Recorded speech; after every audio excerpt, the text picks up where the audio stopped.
in the Catholic Church. Last week we looked at St. John the 23rd. I hope that you learned a few things you didn't know about the Pope. Many of us remember Pope John the 23rd. And I'm sure we all remember Pope John Paul II. And incidentally, on that handout sheet that you have, it says Pope Francis the First. It should not say first. They do not get a number after them until there is a second one with the same name. Okay? So, just just kind of a minor error there. But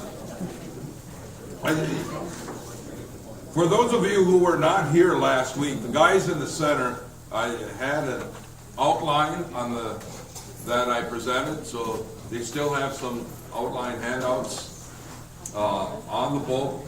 Pope John Paul II, of course, was consecrated as Pope, ordained as Pope October 1978, and died April 2nd, 2005. The second longest serving Pope in the history of the Church. Probably undoubtedly the most traveled, not only Pope, but world leader in history, having visited 129 countries during his papacy and so on. He was the first non-Italian Pope since 1523, Pope Adrian. And, of course, the first Polish Pope,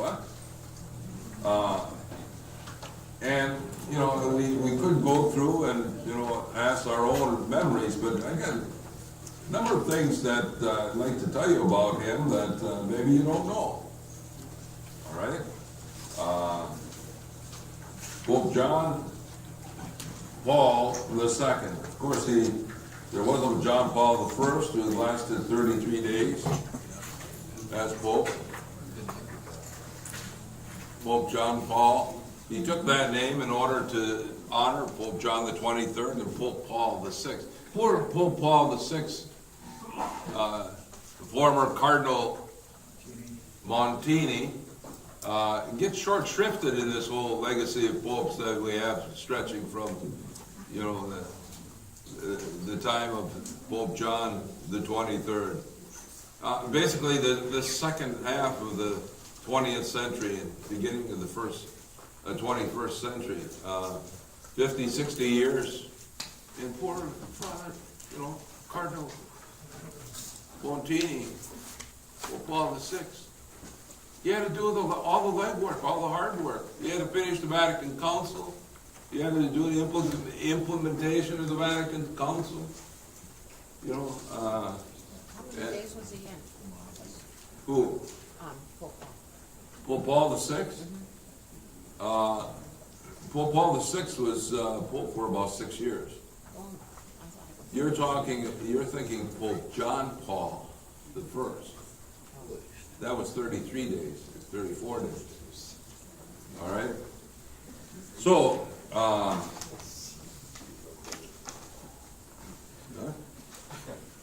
Her priest sounds all.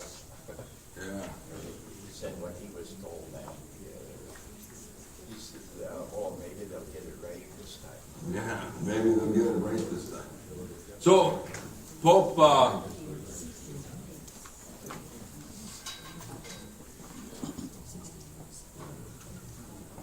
John Paul II was, of course, Karol Wojtyła,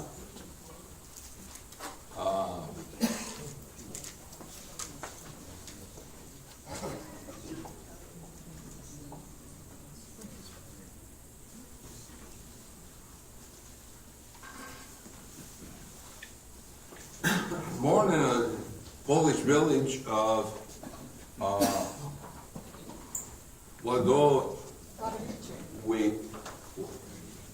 What? It's pronounced Wadowice. Wadowice, yeah, that's right, Wadowice. He was the youngest and third child. His father was called Karol, of course in Polish that's like Carl, right? Okay, or Charles. His mother was a school teacher. She died in childbirth after he was born. He had an elder sister who died before he was born. He had a brother, older brother by 13 years, Edmund, who became a physician but died of scarlet fever tending patients when he was 20. So basically, he was left at a fairly young age with, from the age 8 on with just his father. His father was a non-commissioned officer in the Austro-Habsburg Empire and later on in the Polish army. As a schoolboy, they said he was very athletic and he loved to play football. Yeah, what we call soccer in this country. And he was a goalkeeper. And it was interesting, evidently, there was quite a few Jewish people in this Polish village where he grew up. And in his elementary and secondary school, there's quite a few Polish people. Yeah, they're all Polish people. Quite a few Jewish people when he was growing up. And you know how it is on playgrounds, guys? You know, you have two guys who wants to be captain, and then you choose up sides. You know, back and forth. You know, you guys, you know about that. You know, when I was a kid, I figured out pretty quickly it's better to volunteer to be captain than it is to be the last one chosen. You know, so I was quick to be, you know, the chooser. Okay, but he always went on the Jewish side with the Jewish kids. Okay, he always wanted to play with his Jewish classmates. He said in some of one of his writings, I remember that at least a third of my classmates in elementary school were Jewish. At elementary school, there were even even fewer. With some, I was on very friendly terms. As a matter of fact, one of his closest friends became a doctor later on, and there was a book written by that doctor after John Paul died. I forget the name of it. I even read it. Yeah, his name was Dr. Jerzy Kubler. Dr. Jerzy Kubler, and after he became Pope, the first private audience that he granted was to his friend, Dr. Kubler, and it got out in the papers that the new Pope invited a Jew to the Vatican as the first one to have a private audience. Well, they grew up, they were childhood friends. And Dr. Kubler evidently was to play a role later on in Pope John Paul's papacy as well. Maybe we'll get to that. In the mid-1938, his father left this little Polish village and went to Krakow. By that time, Karol was old enough for college, and he went to this very prestigious college, Jagiellonian College. Here in America, probably no one ever heard of it. It's also called Krakow University, popularly. This year it's celebrating its 650th anniversary as a university. It's the oldest in Poland. It's the second oldest in Eastern Europe. And it's one of the oldest universities in the world. But how many ever heard of it before? Not too many, huh? Okay.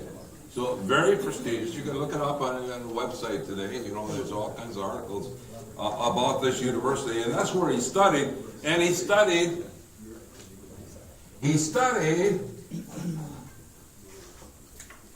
as an undergrad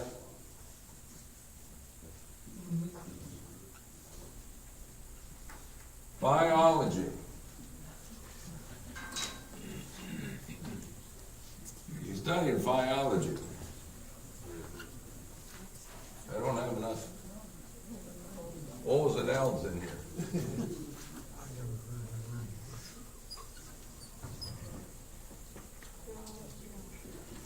Biology. Languages. So he studied at least 12 languages, 9 of which he spoke fluently. Okay? Which served him well later on.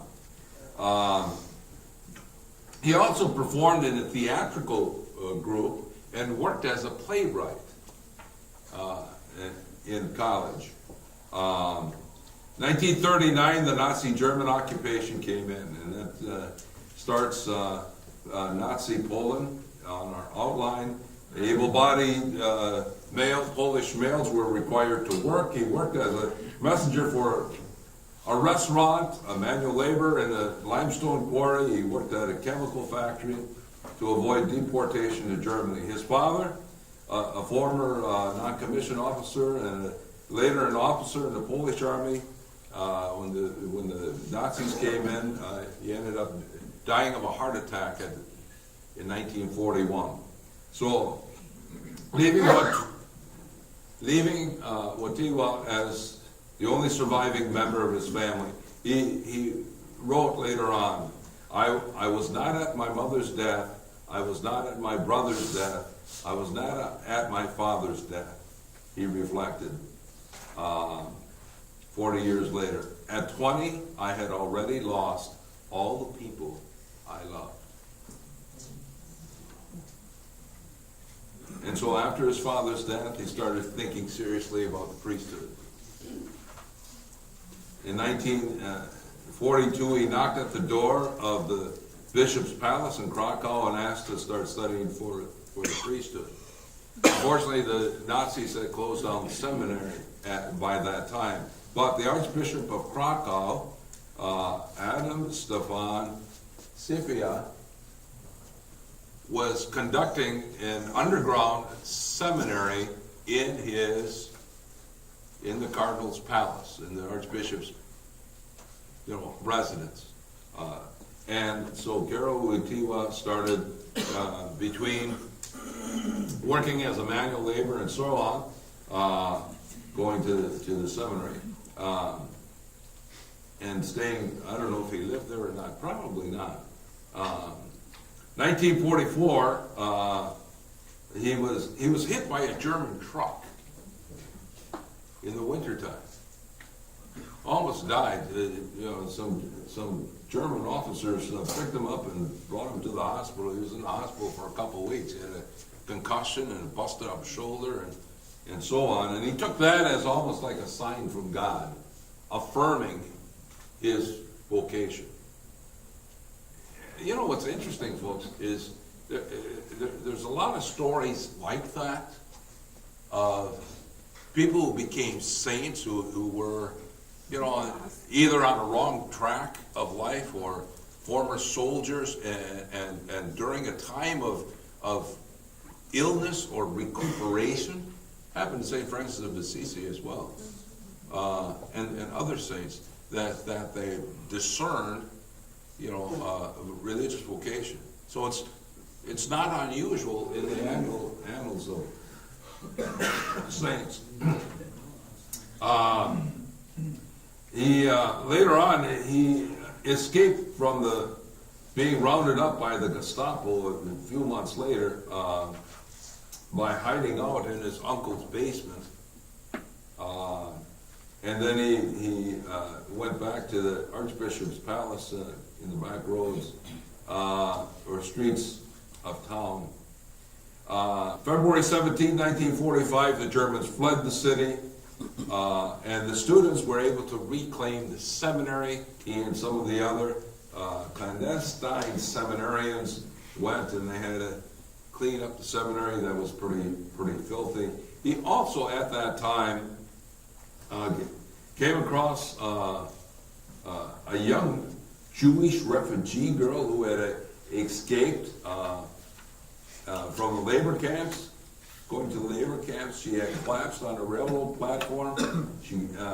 And he carried her to a train and stayed with her on a journey to Krakow. Later on, this person credits Wojtyła with saving her life. It was one of several stories about him as a young man, helping out and basically saving the life and saving the faith of Jewish escapees or refugees. And those stories, they became known to, a Jewish international organization called B'nai B'rith, who put in his name in the year 2003 for the medal or the award that they gave also to Pope John the 23rd, Righteous Among the Nations.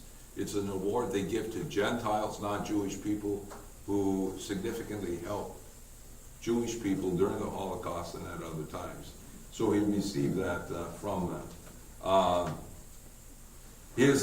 One of his last books was Memory and Identity that he wrote, and it described 12 years under Nazi regime, which he describes as bestiality. So during his priesthood, he was ordained a priest in November 1946 by the Archbishop of Krakow, Cypriana, and the Archbishop, indicated, perceived that he was a very, very sharp student, and he knew a number of different languages. So the Archbishop sent him to one of the pontifical universities in Rome that is known today as the Angelicum.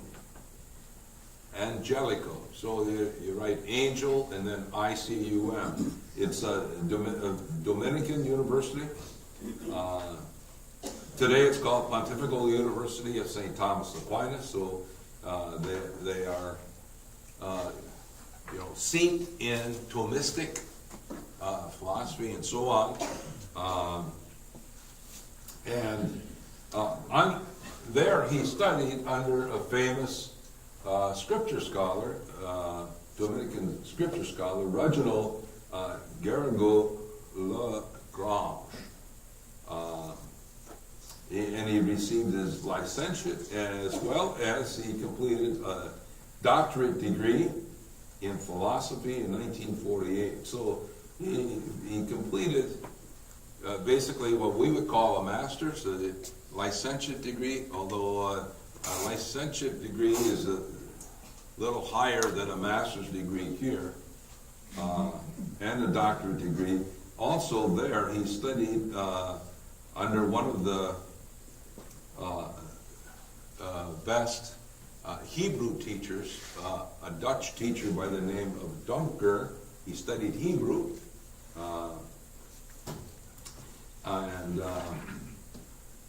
so he had some fantastic schoolmates and so on. One of his schoolmates later on became a cardinal and said that Wojtyła visited Padre Pio, who's also a saint, declared a saint by John Paul II.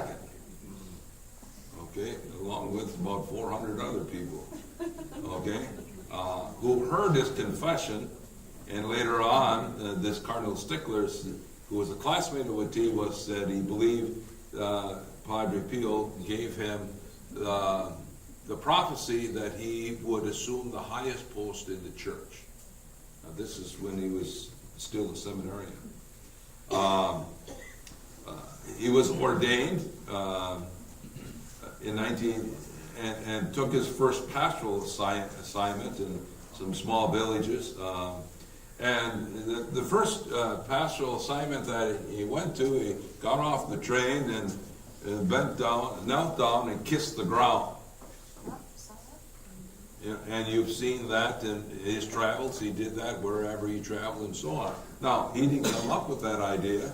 That was a gesture of Saint Jean-Marie Baptiste Vianney, the Curé of Ars, the patron saint of parish priests. Okay? Saint John Vianney, the Curé of Ars, used to do that as well. And that became a trademark of Pope John Paul II, bending down and kissing the ground in places that he visited. In March of 1949, he was transferred to a parish in Krakow and also given a post in the university, the Jagiellonian, my Polish isn't very good. Jagiellonian.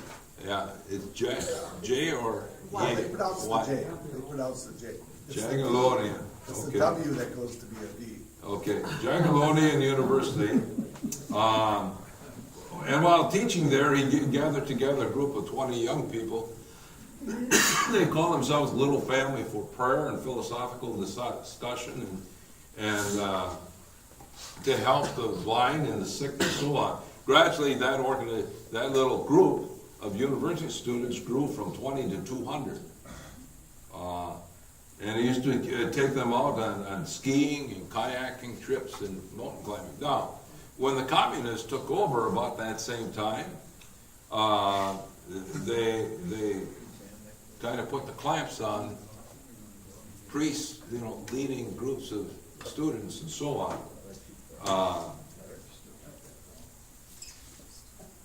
During that time, when they went off on their camping trips where they would be exposed, he told them not to call him father, but to call him Wojcik. Wojcik. Yeah. Wojcik. Which in Polish I understand is uncle.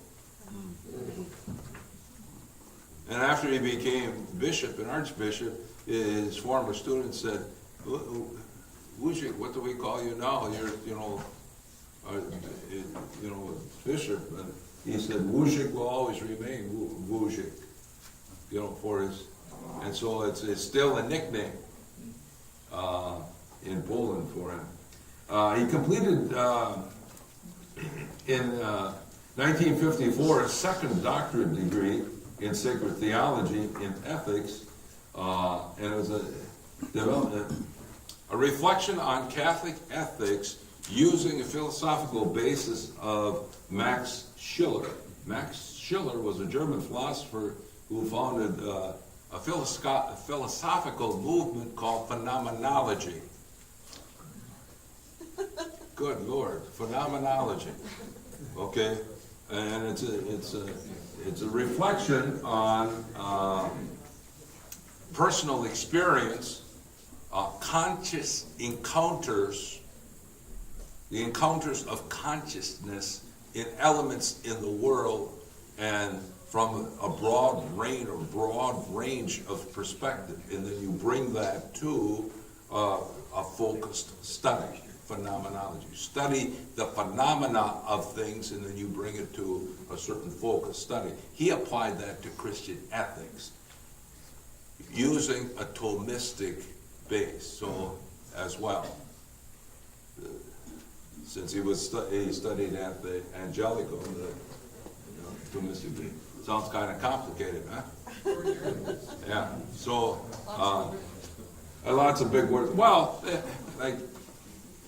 like one of his contemporary theologians said, yeah, John Paul II can say in a paragraph what everyone else can put in one sentence. Okay, so it's somewhat, it's like our approach to scripture where we see a big context and we bring the background and context, which you really love to hear, right? The background and so on to something, and then you bring it to a focus. Well, this is applied to other elements of life. What are the phenomena that surrounds it, and then focusing on ethics. And that was his second doctorate degree. He also during that time wrote some articles in Catholic newspapers and other papers under 2 pseudonyms. Yeah, he didn't know that. So he had a distinguished literary career using other names in some of his writings, as well as writing plays. July 4th, 1958, while he was kayaking, Pope Pius XII appointed him as auxiliary bishop of Krakow. He was summoned back from the hills, from kayaking, and the Archbishop of Warsaw, Wyszynski, informed him of this appointment. So he agreed to serve as auxiliary bishop. At that time, he became the youngest bishop in Poland at the age of 38.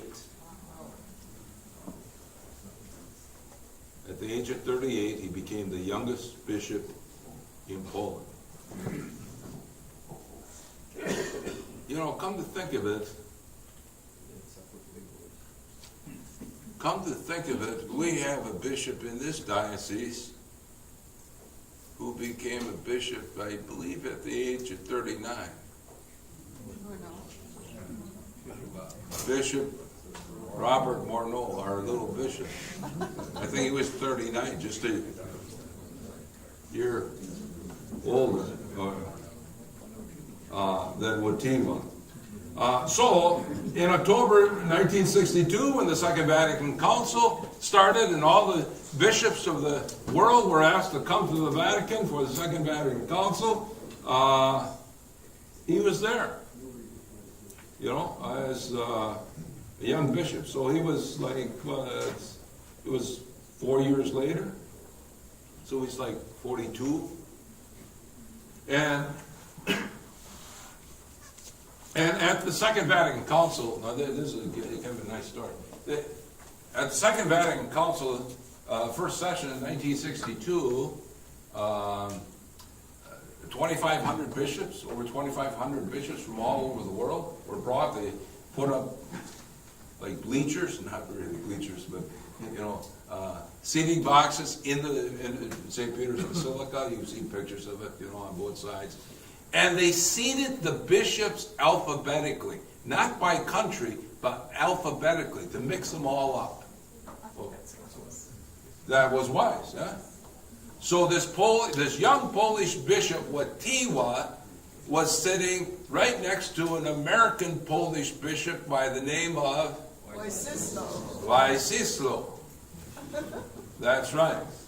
Who was an auxiliary bishop of Chicago at that time, and had been very influential in the resettlement of Jews and refugee people after World War II.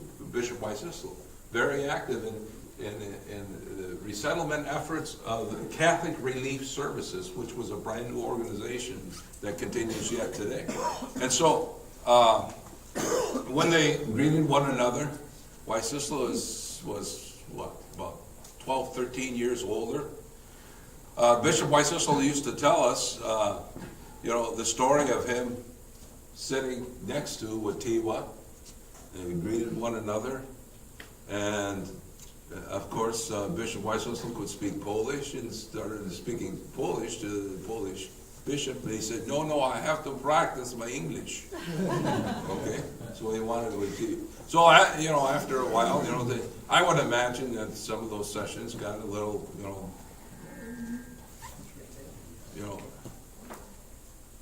like sermons, and rather than sitting there and agreeing with what was being said, they kind of talked a little bit, and yeah, I always think, you know, people when they're going like that during a sermon, that, yeah, they, you know, it's like, oh yes, well, and they have their eyes closed, so they're in deep contemplation of what I'm saying. Yes, well, yes.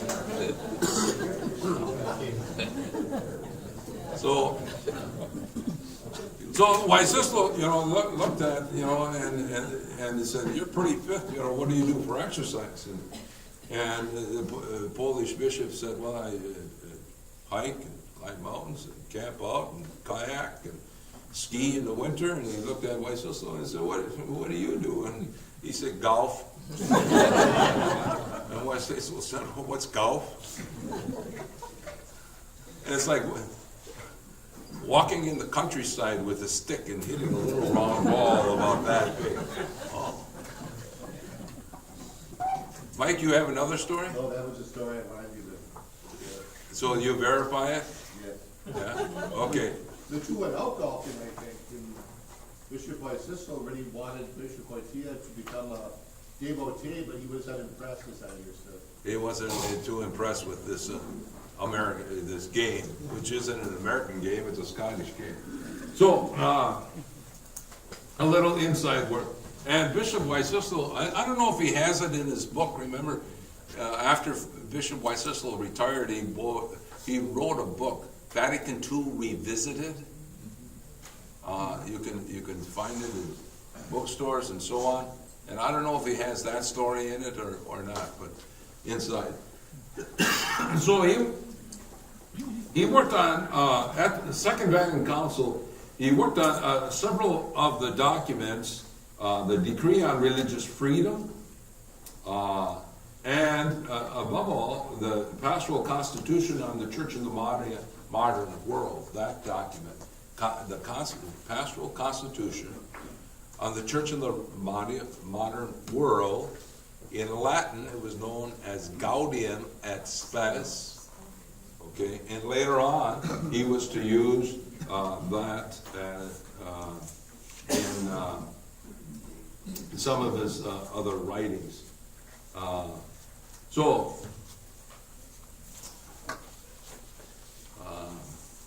The election in the papacy in 1978 then, upon the death of Pope Paul VI, he was just before that, he became a cardinal. So he voted in the conclave that elected Pope John Paul I. He was a young cardinal, but John Paul I lasted only 33 days and then died, and we were all called back. And they were going to make some other Italian cardinals the front runners, but it was suggested that this, he impressed them. So he was elected Polish cardinal. He wanted to take the name Stanislaus, Pope Stanislaus, but the other cardinals talked him out of it. They said it would not have, it wasn't a Roman enough name, and so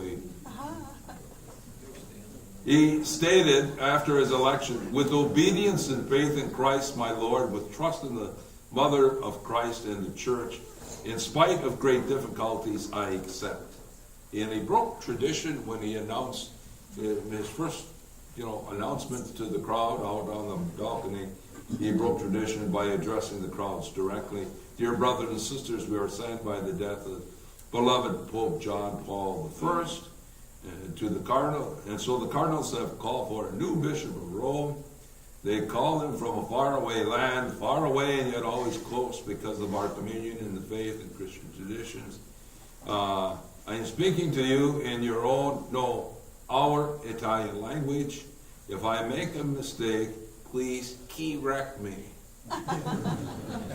So he made a mistake, right there. So he was the first non-Italian pope in 450 years when he was elected at the age of 58. And one of the youngest popes since Pope Pius IX, Pio IX, was younger. and also lasted longer.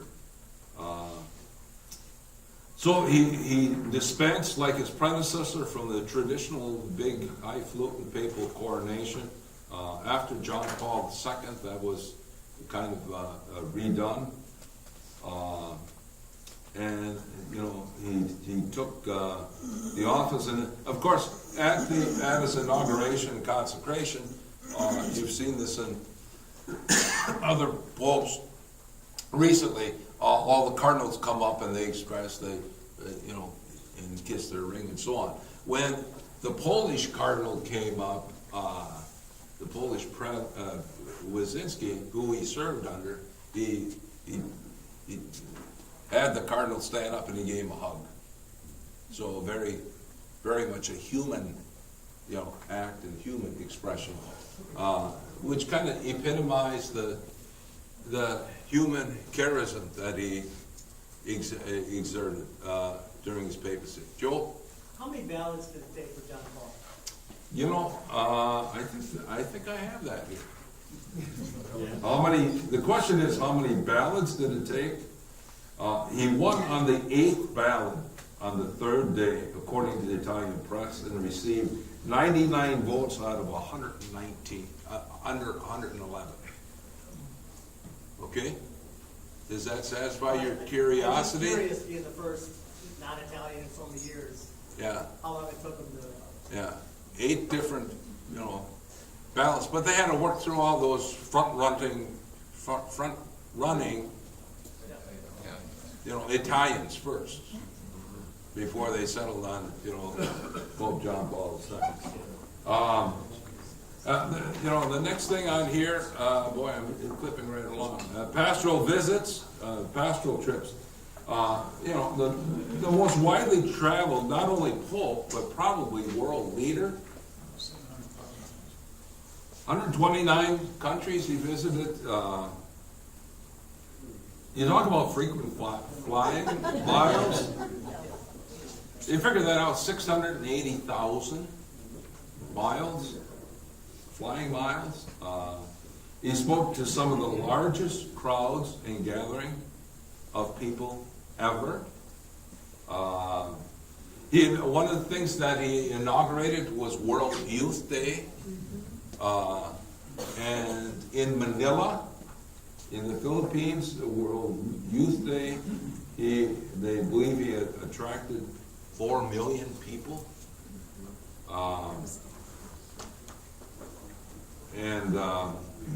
He was the first first pope to visit the White House. Went to the Holy Land. He went to third world countries. He went to Haiti. First reigning pope to travel to the UK and meet Queen Elizabeth II in 1982. Yeah, you know, just stop to think. That was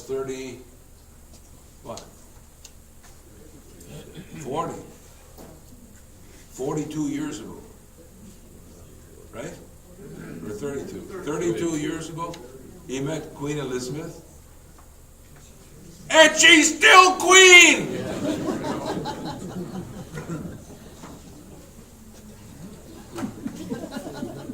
She just keeps chugging along. It was also, when he visited Queen Elizabeth, I don't know if you remember this, but it was very significant. He also made a point to visit the Archbishop of Canterbury, okay, Runcie. And together they knelt in the cathedral at Canterbury and prayed together in the same spot where a saint was killed, Thomas Becket. St. Thomas Becket was killed in the same place back how many hundreds of years ago. He traveled to Haiti, 1983, and spoke Creole to the impoverished people there. You know, remember, his first degree was in biology, was in languages. You know? And many of you remember every year at Easter time, he greeted the world in 60, 70 different languages. Not that he could speak them all, but he had, groomed up the facility for that. His trip to Poland in 1979 was significant.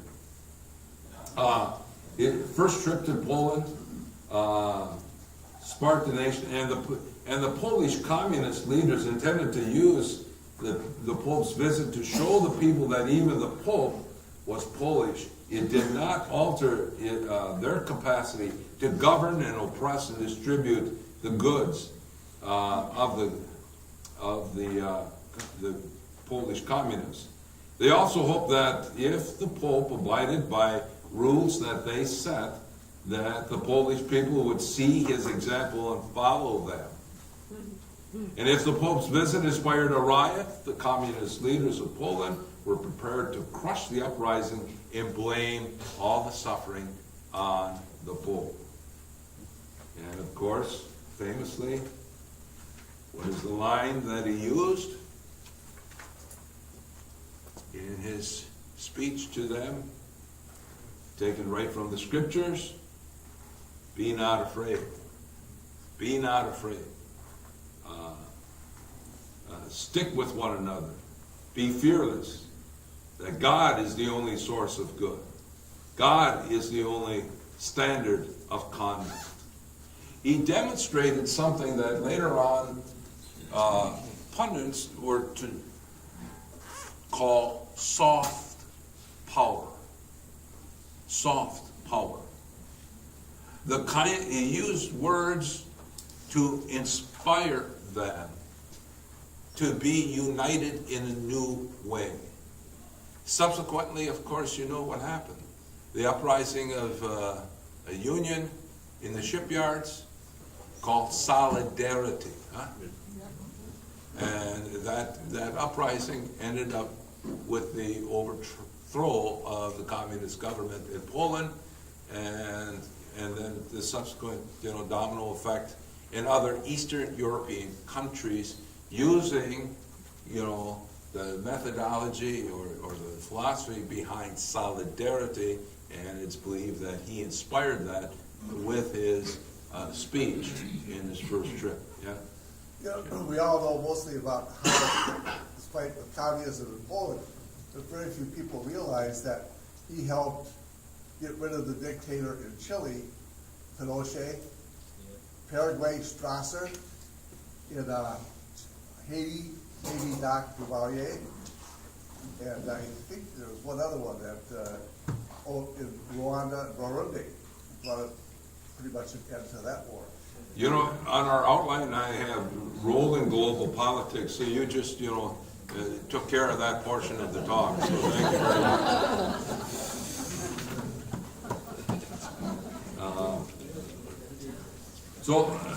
And of course, his trips were outstanding. His teachings and his writings, he wrote 14 papal encyclicals as well as many pastoral exhortations. And many of them are quite monumental, actually, in the history of theology and even pastoral theology. They are watershed documents. One of them was Evangelium Vitae, the Gospel of Life, in which he outlined the theology of the body.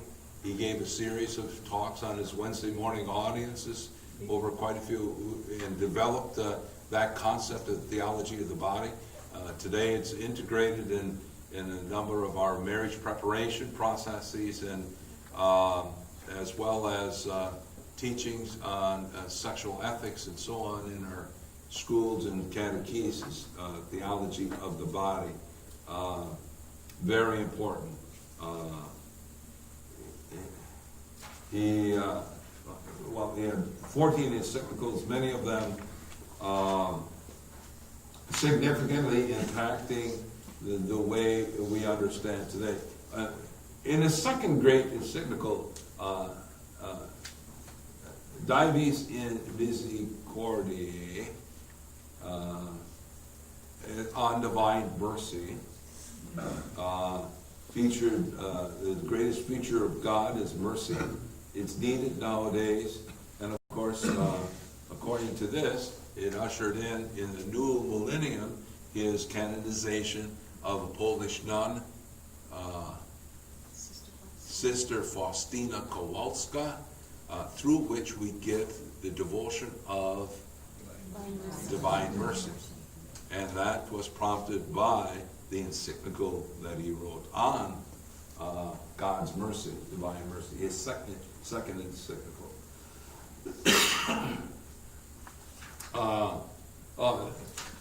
There's a whole string of teachings, moral stances that he took, and positions that inspired us.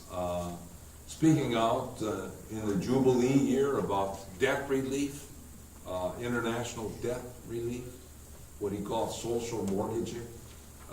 Some rock stars got connected with that. Bob Geldof, who started, what was it called? We Are the Children, and Bono, the lead singer for U2,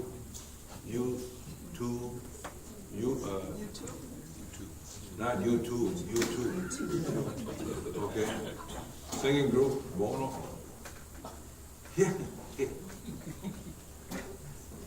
He surprised them one time.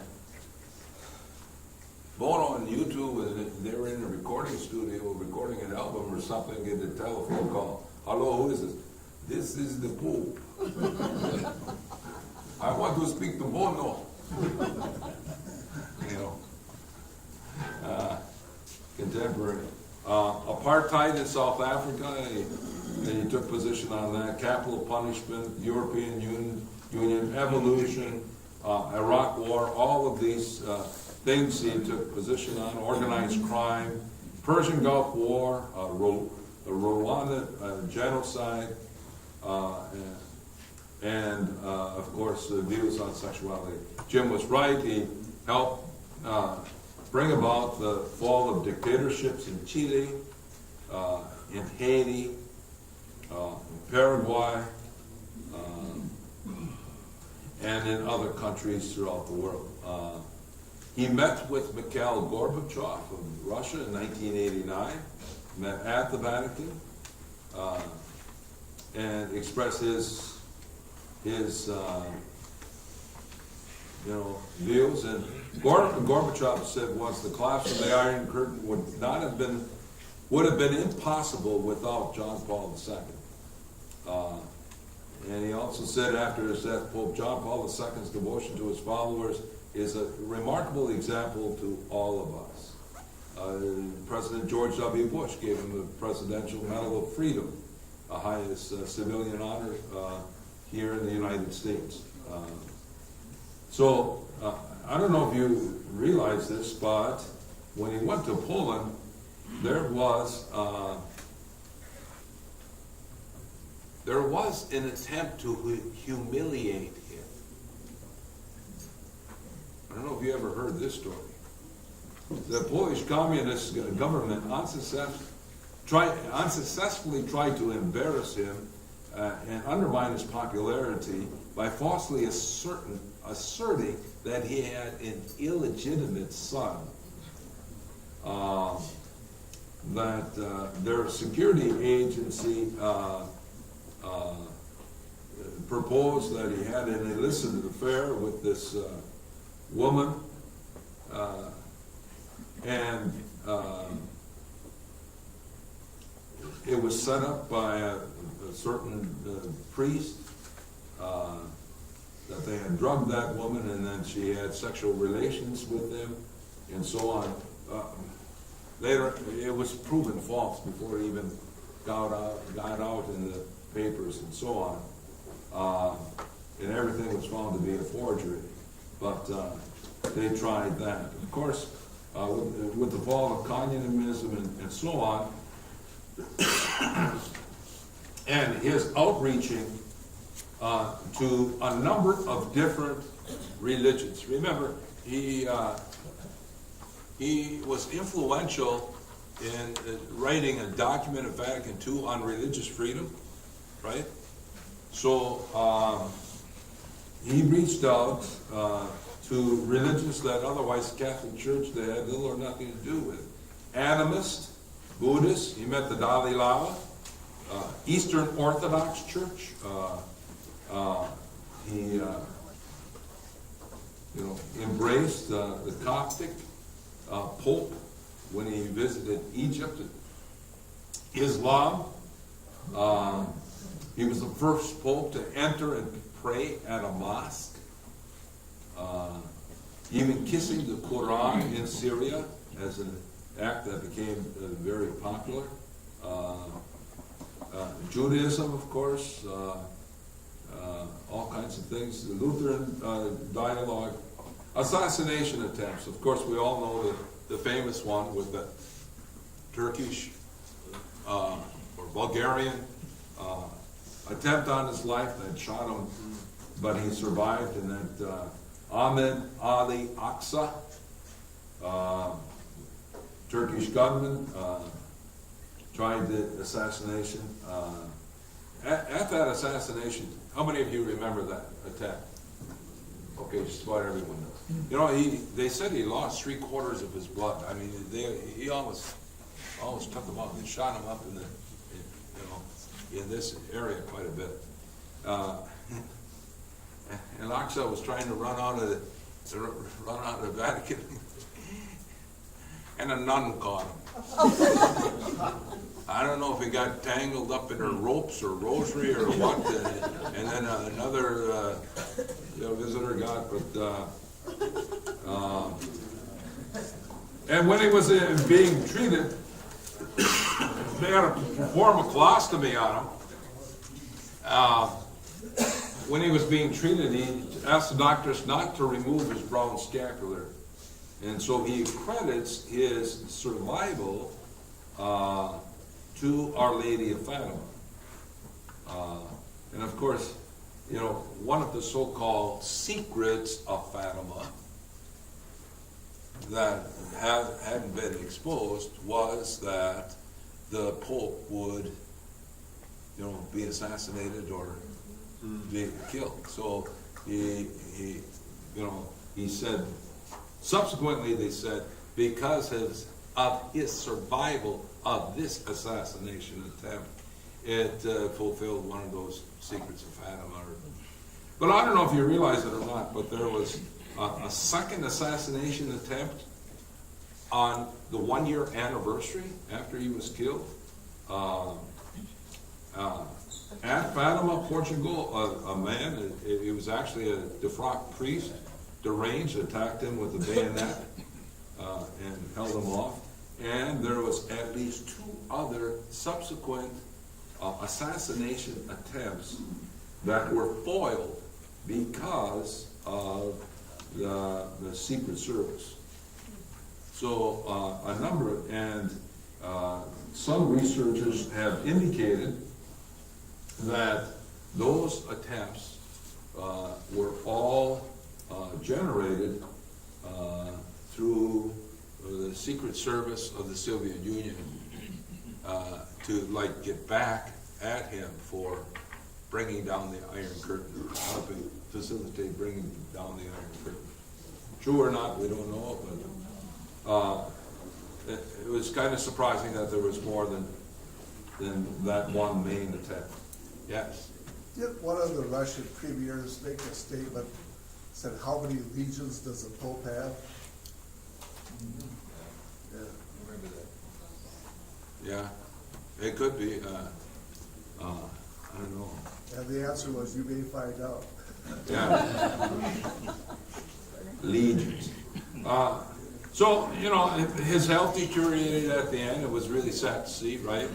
This strong, vigorous man through those assassinations and probably many strokes. And in 2001, he was diagnosed and was suffering from Parkinson's disease, although it wasn't verified by the Vatican until a couple of years later.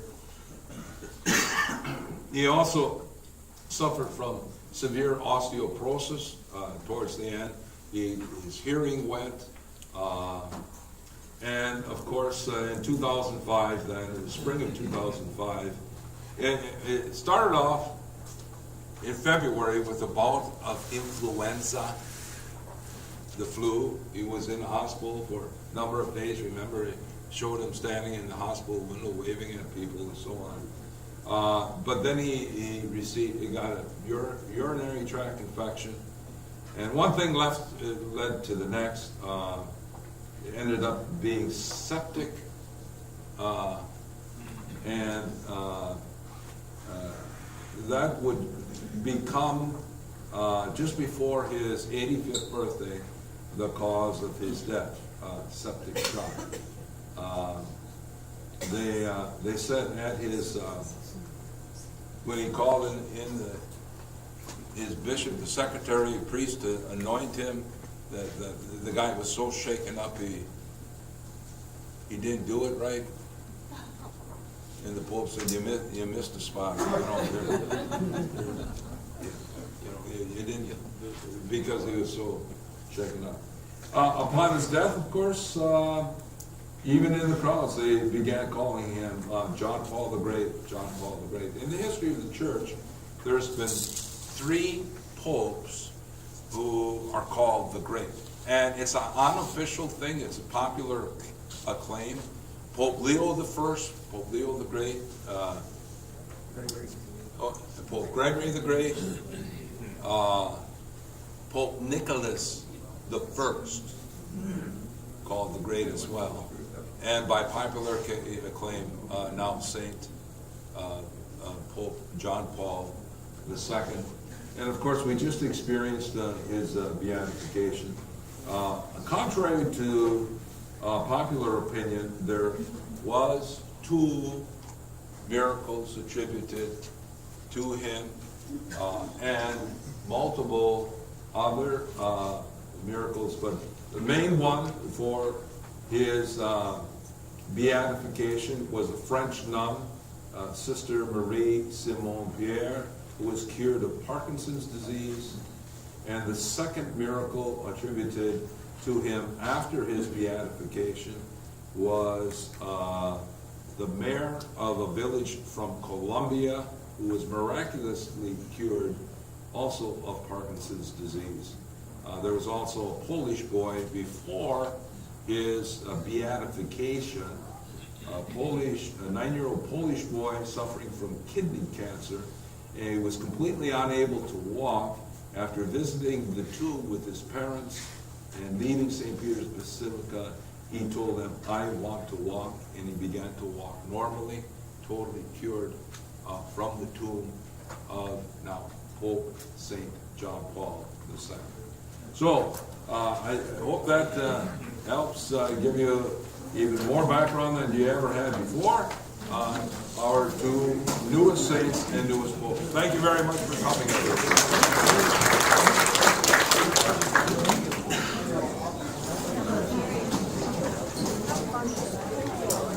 Part of it is we know these things.